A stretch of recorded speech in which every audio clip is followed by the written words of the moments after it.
बिहार में एक नया फोर्स तैयार हुआ है जो हमेशा दंगा नियंत्रण को लेकर काम करता है। वह फोर्स क्या है, किन परिस्थितियों के लिए वह फोर्स बना है और वह फोर्स करती क्या है बिहार में, वो सारा चीज़ कमांडेंट साहब हमारे साथ बैठे हुए ब्रजेश सर, हम इनसे थोड़े थोड़े समय में जानने का प्रयास करेंगे क्या है यह फोर्स, क्या करेगी यह फोर्स बिहार में। सर सर्वप्रथम मैं आपको बता दूं, मैं 114 वाहिनी रैपिड एक्शन फोर्स से सहायक कमांडेंट कुमार ब्रजेश सर। जैसा कि आप लोगों को जानकारी होगी, नाम से भी ये इसको आप बता सकते हैं कि रैपिड एक्शन फोर्स का मतलब होता है त्वरित बल। तो ये मतलब बिना समय गंवाए किसी भी इंसिडेंट प्लेस पे तुरंत पहुंचने की कार्रवाई करती है। जी जी। हमारे जितने भी जवान हैं दंगा को कंट्रोल करने के लिए स्पेशली ट्रेंड होते हैं। हमारे पास स्पेशल गैजेट्स होते हैं, इक्विपमेंट्स होते हैं। हमारी एक वाहन होती है बजरा, जो हमेशा हमारे साथ चलती है, जिसमें सारे इक्विपमेंट्स से लैस होते हैं। और हमारे जो लड़के भी हैं वो बहुत सक्षम है किसी भी तरह के दंगों को कुछ समय में ही कंट्रोल करने का। इस ये जो नया फोर्स बना है इसको कंट्रोल कौन करती है, स्टेट गवर्नमेंट या देखिए सेंट्रल गवर्नमेंट? ये नई फोर्स नहीं बनी हुई है। हाँ। पहले आप ये बिहार के लिए ये बटालियन नहीं है। बिहार में पहले रैपिड एक्शन फोर्स नहीं था। आरएफ की 15 बटालियनें जो आज के डेट में हैं वो रैपिड एक्शन फोर्स का काम करती हैं। तो बिहार के लिए ये 114 बटालियन को मुख्यतः सिर्फ बिहार के लिए ही नया रेज किया गया है। रैपिड एक्शन फोर्स के तौर पे इसको तब्दील कर दिया गया है। तो पहले से ही, बहुत पहले से ही इसका गठन हो चुका है, जो अब सभी देश के सभी जगहों पे काम कर रही थी।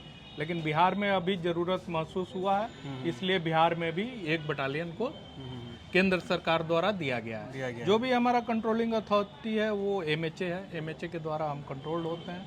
एमएचए ही हमें निर्देश देती है कि आपको यहाँ जाना है तो हम जाते हैं।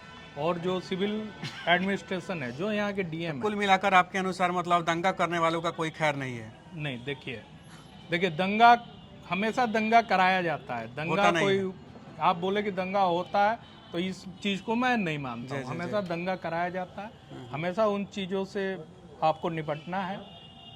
मेरा सलाह यही है कि अफवाहों से न बचें, अपने बच्चों को समझाएं, किसी भी तरह की गलत मानसिकता को लेकर वो किसी प्रकार का लॉ एंड ऑर्डर सिचुएशन को पैदा होने ना दें। अगर उस तरह की स्थिति आती है तो हम अपना मिनिमम फोर्स से लेकर मैक्सिमम फोर्स तक उसको कंट्रोल करने में लगाते हैं।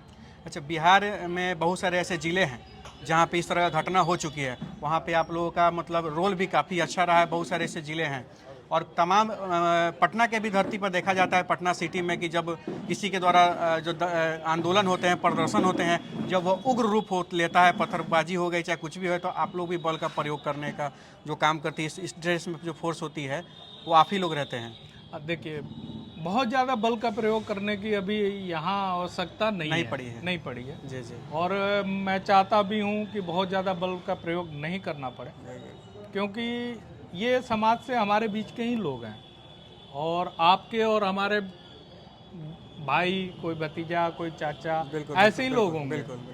तो हम लोग चाहते भी नहीं है कि बहुत बल का प्रयोग करना पड़े, और कहीं ज़रूरत भी नहीं पड़ी। ये नालंदा जैसा जगह जहाँ बहुत ज़्यादा भीड़ उग्र हो गई थी, बहुत ज़्यादा बम गोलियां चल रही थी, लेकिन हमने उसको टैक्टफुली कंट्रोल किया। कहीं बहुत मतलब नॉमिनली लाठी चार्ज करने की भी ज़रूरत पड़ी, वैसे अदरवाइज एक लास्ट क्वेश्चन आपसे मेरा है, और ये हमको लगता है कि बिहार के एक लोग को इस क्वेश्चन का जवाब सुनना चाहिए, और यह सवाल भी सुनना चाहिए और इसका जवाब भी सुनना चाहिए, क्योंकि मैक्सिमम जो स्टूडेंट होते हैं, स्टूडेंट लाइफ में होते हैं, वो इसका शिकार होते हैं, और ज़्यादातर मोबाइल यूज करने वाले लोग इसका शिकार होते हैं। उनको जानकारी नहीं होती है, और वो जैसे कि कोई मैसेज आया कि फलाने मस्जिद में तोड़फोड़ हो गया, हिंदुओं ने तोड़फोड़ किया, या फलाने मस्जिद जगह के पास जाकर के मूर्ति को तोड़ा गया, और वो ग्रुप में एक फ़ोटो आता है। तो थोड़ा ध्यान से सुनिएगा सर। तो फोटो जब मान लीजिए इस मोबाइल में फ़ोटो आया और वो देखा मैंने, और 2-4 लोगों को शेयर कर दिया, तो शेयर कर दिया तो किसी ने नहीं जाना, शेयर हो गया। उसके बाद उसने किसी और को शेयर किया, उसने किसी और को शेयर किया। लेकिन एक बात पूछना चाहते हैं, शेयर करने वालों में से जो किसी एक आदमी पकड़ा जाता है तो सारा का सारा कार्रवाई उसी पे होता है। शेयर करने वालों पे। वो कौन भेजा क्या भेजा वो नहीं पकड़ा जाता है। तो क्या मतलब उन नौजवानों के लिए क्या कहना चाहते हैं जो बिना सोचे समझे कहीं कुछ भी शेयर कर देते हैं? देखिए, सबसे पहले मैं बताना स्पेशली अंडर एज। हाँ, ये जो भी मोबाइल में जो मैसेजेस आते हैं ना, आप लोग जो भी गार्जियन लोग हैं, अपने बच्चों को बिल्कुल समझाना है कि किसी भी तरह का मैसेज को बिना सोचे समझे कहीं भी फॉरवर्ड नहीं करना है। आप पहले उसका, हमारे फॉरवर्ड करने से इसका कितना असर होगा दूसरे लोगों पे, ये जरूर सोचना है और उसको सोचने के बाद ही फॉरवर्ड करना, नहीं तो आप वहीं डिलीट कर दीजिए। ऐसे मैसेज जो समाज के सौहार्द को बिगाड़ते हैं, मेरे हिसाब से कहीं भी कतई भी फॉरवर्ड करने के लिए नहीं है, उनको आप डिलीट कर दीजिए। इसको लोग फैशन बना के खिलौना हाँ, में तब्दील हाँ, जी जी। अभी आप देखेंगे बहुत अनावश्यक बच्चा लोग भी है या औरत है, बच्ची है, तुरंत वीडियो बनाना शुरू करती है। इससे आपको क्या अभिप्राय है? पारिवारिक मैटर है, पारिवारिक मैटर में लोग उलझ रहे हैं, लोग समझा रहे हैं जा करके। वो चीज़ें भी हैं, लेकिन कहीं ना कहीं कुल मिलाकर डांटना भी पड़ता है। ब्रजेश सर ने जो बात समझाया, हमें लगता है कि हर गार्जियन को, हर पेरेंट्स को और हर नौजवान को भी चीज़ को समझना चाहिए, क्योंकि वो मैसेज कहाँ से आया वो बात की कार्रवाई होगी। लेकिन अगर आपके मोबाइल में वो मैसेज पाया जाता है, देखा जाता है कि आपने किसी व्हाट्सएप ग्रुप में उसको शेयर किया है, तो तत्काल कैरियर आपका खत्म होगा, कैरियर आपका बर्बाद होगा, सारी कानूनी कार्रवाई आपको झेलनी पड़ेगी। और कहाँ से मैसेज आया, अगर गलत मैसेज है तो सर ने भी बताया कि आ रहा है, आने दीजिए, मोबाइल तो है ही, वो मैसेज तो आएगा ही, कोई भेज सकता है किसी को।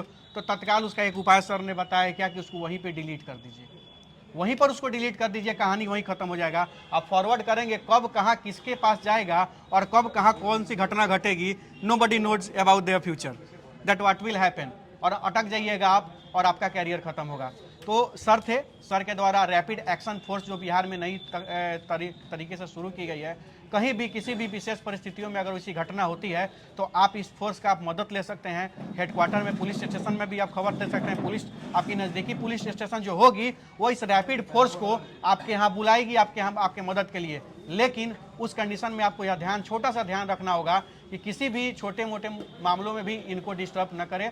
जब मामला उस स्तर तक हो तो नज़दीकी थाने से संपर्क करें, नज़दीकी थाना के जो लोग होंगे सर से संपर्क करेंगे और सर का पूरा वहाँ पे मदद होगा।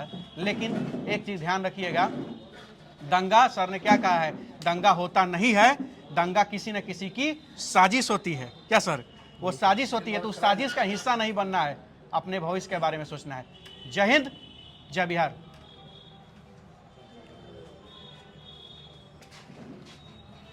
चलिए, हो गया।